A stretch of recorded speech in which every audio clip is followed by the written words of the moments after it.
इजलास में बहुत शुक्रिया अखलाक बाजवा, आपसे मजीद भी जानते रहेंगे। एक और अहम खबर आपको ने पीटीआई रहनुमा फर्रुख हबीब ने बताया कि सुप्रीम कोर्ट के फैसले के बाद कप्तान ने जेल भरो तहरीक मुअत्तल कर दी है। कारकुनान खूब जश्न मना रहे हैं। शाह महमूद कुरैशी, असद उमर और दीगर कायदीन की रिहाई के लिए जमानतें फाइल करेंगे। कारकुन इलेक्शन की तैयारी करें।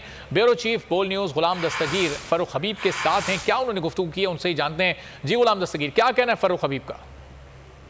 जी बिल्कुल, सुप्रीम कोर्ट की जानब से फैसला आने के बाद पीटीआई के कारकुन शहर भर में निकले हुए हैं। पीटीआई का मरकज़ी रहनुमा फर्रुख हबीब भी चेयरमैन पीटीआई का इमरान खान के साथ खड़े होने के लिए और अदलिया का हज़ारे तशक्कर के लिए और कारकुनों से हज़ारे यकजहती के लिए ज़िला कौंसिल चौक पहुँचे। फर्रुख हबीब हमारे साथ मौजूद भी हैं, उनसे बात भी करते हैं। देखें, आज इमरान खान साहब ने बड़ी लंबी जदोजहद की है। आइन की बालादस्ती के ऊपर सुप्रीम कोर्ट ऑफ पाकिस्तान को खराज तहसीन पेश करते हैं। चीफ जस्टिस ऑफ पाकिस्तान को खराज तहसीन पेश करते हैं, जिन्होंने 90 रोज़ में इंतखाबात करवाने का फैसला देकर आइन की हाकमियत को कायम किया है।